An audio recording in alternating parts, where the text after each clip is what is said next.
9 teknologi canggih di Black Mirror Season 7. Halo pecinta film, selamat datang di BSD Movie Recap. Black Mirror telah kembali di bulan April 2025 lewat season ke-7. Kali ini mereka ngeluarin 6 cerita tunggal, masing-masing lewat 6 episode. Black Mirror punya ciri khas berupa visi masa depan distopia yang diiringi komentar sosial tentang bagaimana hidup kita di masa sekarang semakin ketergantungan dan dimonetisasi oleh teknologi. Video ini bakal ngebahas 9 teknologi yang muncul di Black Mirror Season 7. Yuk kita mulai lewat yang pertama. Black Mirror Season 7 dimulai dengan episode 1 yang berjudul Common People. Karakter utamanya adalah pasangan suami istri kelas menengah, seorang guru TK bernama Amanda dan seorang teknisi bangunan bernama Mike. Hidup mereka digambarkan sebagai pasangan sederhana yang ingin punya anak namun belum dikaruniai. Mike dan Amanda selalu merayakan ulang tahun pernikahan mereka di restoran dan hotel yang sama setiap tahunnya. Sayang sekali, kali ini Amanda mengeluh kepalanya sakit, lalu tiba-tiba pingsan.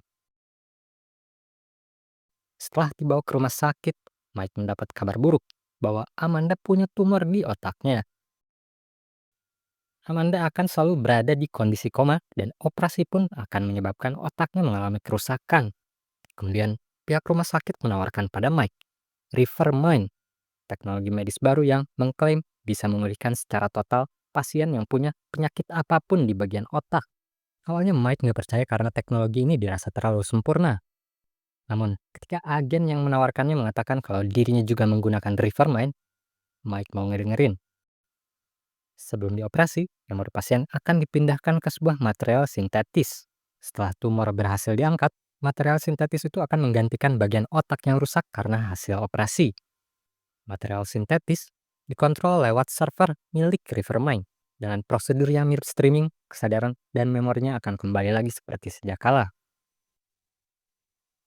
Yang bikin Mike secara cepat menyetujuinya adalah biaya operasi dan instalasinya gratis. Tapi dengan catatan, Mike harus bayar biaya subscribe $400 per bulan. Mike yakin bakal sanggup bayarnya dengan cara nambah jam lembur. Hidup kembali seperti sedia kala, walaupun Amanda harus tidur lebih lama dari biasanya dan nggak boleh di luar jangkauan menara pemancar jaringan sinyal Rivermind. Ketika berada di luar jangkauan, Amanda dan para pengguna Rivermind otomatis tak aktif otaknya. Episode ini semakin seru pas plot twistnya muncul. Rivermind gak sesempurna yang dibayangkan. Dimulai dengan Amanda yang tiba-tiba hilang kesadaran, lalu ngomong tentang iklan produk saat sedang ngobrol dengan siapapun. Sehari bisa berkali-kali sampai dipecat oleh bosnya. Menurut Charlie Brooker, kreator Black Mirror, dia nemu ide ini saat lagi ngedengerin podcast yang tiba-tiba disalah sama iklan. Awalnya, episode ini direncanakan sebagai komedi ringan, tapi diatur jadi kisah gelap dan sedih. Ketika Pak Sutri itu komplain ke kantor Rivermind, agennya bilang kalau nggak mau ada iklan, mereka harus upgrade paket berlangganan ke Rivermind Plus. Paket berlangganan mereka sekarang disebut sebagai paket Rivermind Common. Mike nggak terima sama nama paketnya, walaupun sebenarnya dia keberatan dengan biaya berlangganannya. Dari awalnya bayar $400, Mike harus bayar $800. Ibarat telat bayar listrik atau beli token, kalau nggak bayar, otomatis mati. Episode ini juga mencerminkan sumber pendapatan baru yang sedang tren saat ini. Ada aplikasi streaming bernama Dummies, di mana live streamer harus mau melakukan hal-hal memalukan demi mendapat uang cepat dari viewersnya. Karena hasil lemburnya kurang untuk upgrade ke Plus, Mike pun rela jadi live streamer Dummies. Nasib Mike malah tambah naas ketika dirinya nggak sengaja menjadi penyebab kecelakaan kerja rekan kerjanya sampai membuat dirinya dipecat. Ternyata paket Plus masih banyak kekurangannya. Usernya harus nge-support beban kerja server. Jadi, ketika Amanda dan user Rivermind Plus lainnya tidur, otak mereka nge-support beban kerja server. Sehingga tidur mereka lebih lama dan ketika bangun, mereka akan merasa kelelahan. Mereka kemudian ngeluarin lagi paket Rivermind Lux. Menarik sekali mengapa episode ini diberi judul Common People. Walaupun biaya bulanan bisa terpenuhi, tapi nasib berkata lain. Rivermind tak seindah yang dibayangkan, malah berubah menjadi teror seumur hidup. Alat canggih remote kompilator kuantum muncul di episode kedua Black Mirror musim 7, berjudul Bete Noir. Bete Noir. Ceritain tentang Maria, seorang peneliti kuliner yang hidupnya berubah menjadi kacau setelah mantan teman SMA-nya, Verity, tiba-tiba bergabung dengan tempat kerjanya. Maria jadi sering mengalami peristiwa ganjil yang berkaitan dengan memorinya. Peristiwa yang dialami Maria mewakili fenomena-fenomena efek Mandela dan gaslighting. Dia kebingungan antara apakah dirinya memiliki memori yang salah atau sedang difitnah. Masalah pertama muncul ketika bosnya memarahi Maria karena menggunakan gelatin yang mengandung daging sapi untuk presentasi produk baru ke investor mereka yang beragama Hindu. Maria yakin kalau dia udah ngasih resep ke Verity lewat email. Gelatinnya harus yang mengandung rumput laut. Tapi setelah sama-sama dicek di PC Maria maupun Verity, gak ditulis bahannya apa. Terjadi peristiwa beruntun yang semakin parah sampai Maria berkesan sebagai villain.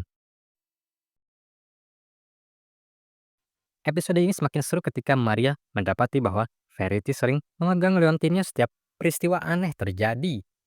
Awalnya Maria menduga bahwa remote itu berfungsi untuk memanipulasi memori target-targetnya. Tapi Maria akhirnya mengetahui bahwa liontin Verity adalah remote untuk mengontrol komputer kuantum yang dirakit oleh Verity sendiri. Komputer quantum Verity dapat mengubah realitas dan alur waktu sekendak hati penggunanya. Pembuat serial Charlie Brooker awalnya memberi judul episode tersebut Ring of Truth. Jadi Verity menggunakan cincin untuk memanipulasi realitas. Cincin tersebut kemudian dirubah menjadi liontin dan judulnya diperbarui menjadi Bete Noir. Istilah Prancis yang berarti Black Beast atau benda, orang, atau peristiwa yang keberadaannya terus-menerus membuat merasa tak nyaman. Charlie Brooker menggambarkan Bete Noir sebagai kisah tentang gaslighting yang menekankan eksplorasinya terhadap realitas yang dimanipulasi atau kerapuhan persepsi. Episode ini juga membahas tentang dampak bullying yang terus berlanjut. Di episode 3 berjudul Hotel Reverie, sekelompok startup teknologi perfilman yang dipimpin oleh Aquafina berhasil menemukan teknologi virtual reality yang mereka beri nama Redream. Sebagai klien pertama mereka mengincar studio Hollywood legendaris yang dulu dikenal di tahun 40-an, membuat film hitam putih berjudul Hotel Reverie. Ia menawarkan untuk meremake Hotel Reverie menggunakan Redream. Tapi, ibu yang punya studio bilang kalau mereka lagi nggak ada budget untuk remake.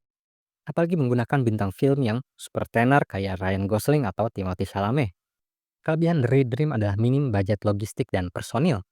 Mereka hanya butuh studio untuk menampung tim operasional Redream beserta peralatan mereka, tempat rebahan yang nyaman, dan satu bintang film yang lagi trending untuk berakting sekitar 90 menit sebagai Dr. Alex Palmer.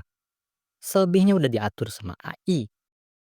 Setelah kontak sana-sini, akhirnya aktris top wanita bernama Brandy tertarik. Kebetulan ia sangat suka Hotel Reverie dan lagi cari peran utama dalam sebuah film. Bu yang punya studio nggak masalah kalau gender Dr. Alex Palmer diganti jadi cewek. Saat syuting dimulai, Brandy pun rebahan sambil menggunakan alat yang memproyeksikan dirinya ke alam virtual Redream. Ia muncul di realitas virtual yang serupa dengan film Hotel Reverie, lengkap dengan para pemeran lainnya. Lawan mainnya, Clara, dibuat menggunakan AI, meniru artis originalnya, Dorothy Chambers. Tugas Brandy adalah berperan sesuai naskah asli sebagai Dr. Alex Palmer sampai muncul adegan penutup. Namun, secara tak sengaja ada beberapa peristiwa di luar naskah yang membuat alur ceritanya berubah. Errornya komputer milik programmer Redream semakin memperparah situasi. Ternyata peristiwa di luar naskah memicu memori dan jati diri asli Dorothy Chambers dari AI Clara. Diketahui bahwa Dorothy Chambers ternyata lesbian. Ceritanya jadi pas banget lantaran tahun 1940-an lesbian sangat dikriminalisasi dan dalam perannya ini ia terlihat gak bahagia sama suaminya. Bahkan sebelum ia tahu suaminya berencana membunuhnya.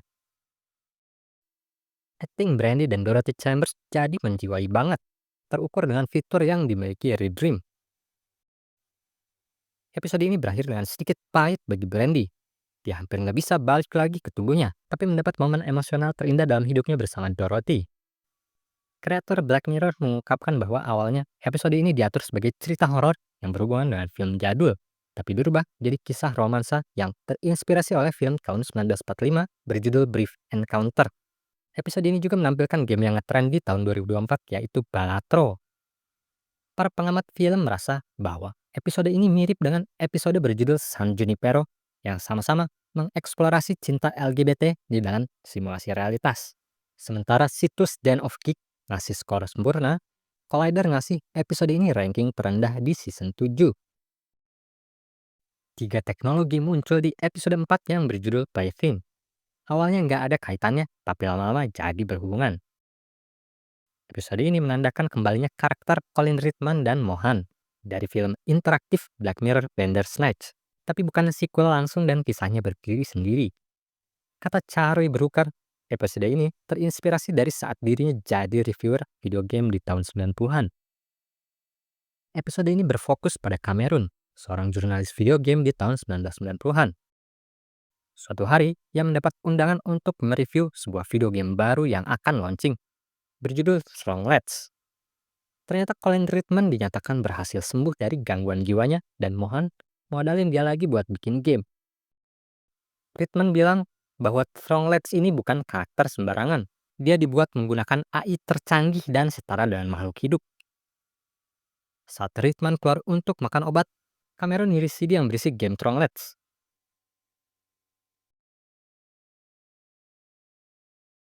Game ini mirip Tamagotchi, di mana kita harus merawat makhluk di dalamnya yang disebut Stronglets.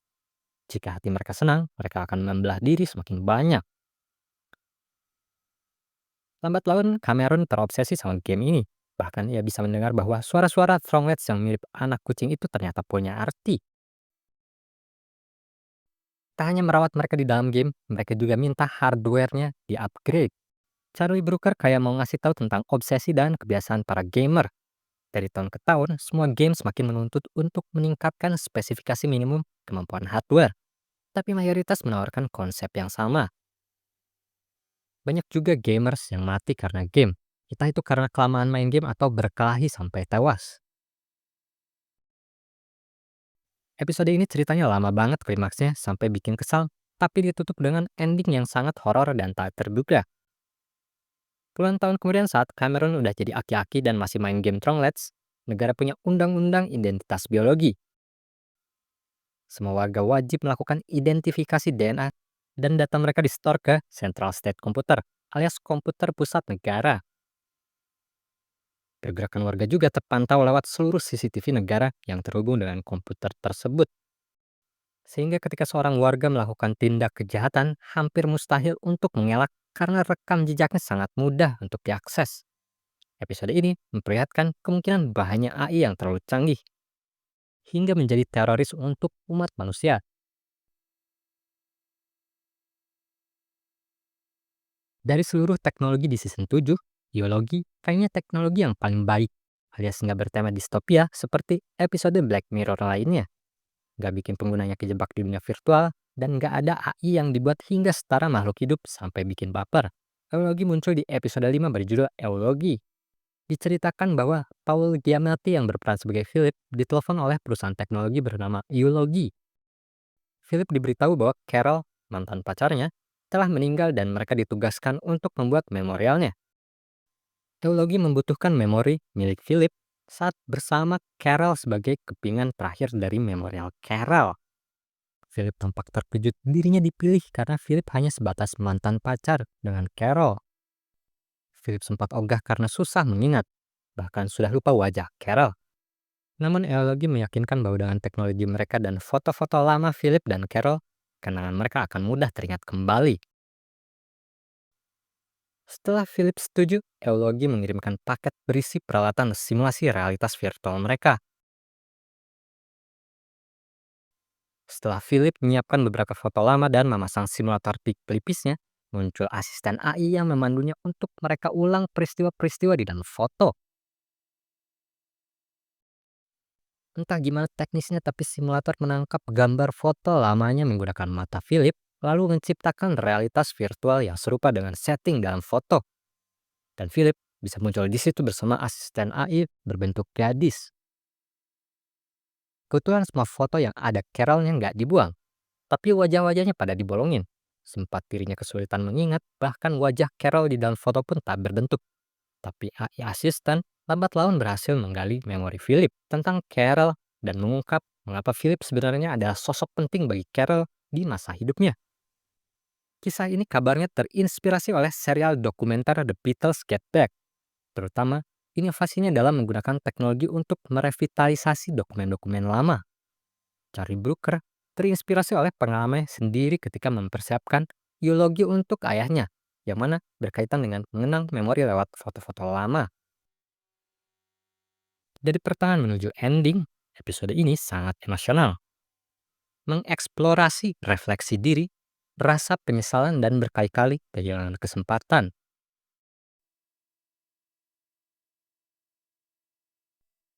Penggemar USS Callister dari Black Mirror Season 4 berbahagia karena USS Callister balik lagi di episode 6 Black Mirror Season 7.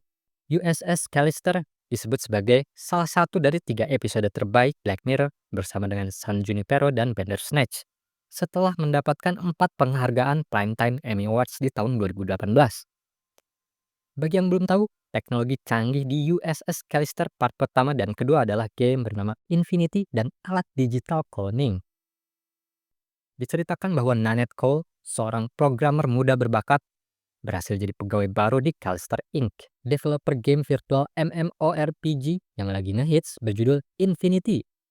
Game ini diadaptasi dari IP terkenal di masa lalu tentang pertempuran luar angkasa. Kalau di dunia kita Star Trek. Game ini paling imersif dan canggih di masanya. Mapnya bukan daerah di bumi lagi, tapi satu alam semesta yang berisi puluhan planet. Semua jenis senjata ada, dari pedang sampai senapan laser. Berbagai skin dari berbagai ras fiksi bisa atur sendiri. Bisa juga mulai dari zaman purba, alias bertahan hidup hanya menggunakan yang ada. Atau langsung bertempur menggunakan pesawat antariksa. Apapun bisa, yang penting ada kreditnya, dan yang patut disoroti adalah keamanannya. Belum ada laporan tentang user yang mati gara-gara kejebak di alam Infinity. Singkat cerita, si Nanette ini baru beberapa hari kerja tiba-tiba muncul di ruang pesawat antariksa bersama dengan beberapa rekan kerja barunya, termasuk 2 bosnya, Dell yang nyiptain Infinity dan Walton, investor terbesar game ini. Dell jadi teror bagi Nanette dan lainnya karena semua kena siksaan berulang kali. Mati pun bisa dibangkitin lagi. Dell menyebut pesawatnya dengan nama USS Callister. Sequel USS Callister di season 7 ceritain tentang Nanette yang menjadi kapten dan berhasil memimpin kawan-kawannya kabur dari Dell. Ternyata gamenya semakin berkembang, planet dan playernya semakin banyak. Semua pemerannya baik lagi kecuali Michaela Coel. Karakternya diceritakan mati saat menjalankan misi. Episode ini menyoroti tema tentang identitas digital, eksploitasi pegawai, dan bahayanya perkembangan teknologi tanpa adanya pengawasan. Infinity dan alat digital cloning jadi penutup dalam video tentang 7 teknologi canggih di Black Mirror Season 7. Bagaimana menurutmu tentang teknologi-teknologi tersebut? Manakah yang kamu nantikan atau ingin kamu hindari keberadaannya? Tuliskan pendapatmu di kolom komentar ya. Sampai jumpa di video berikutnya.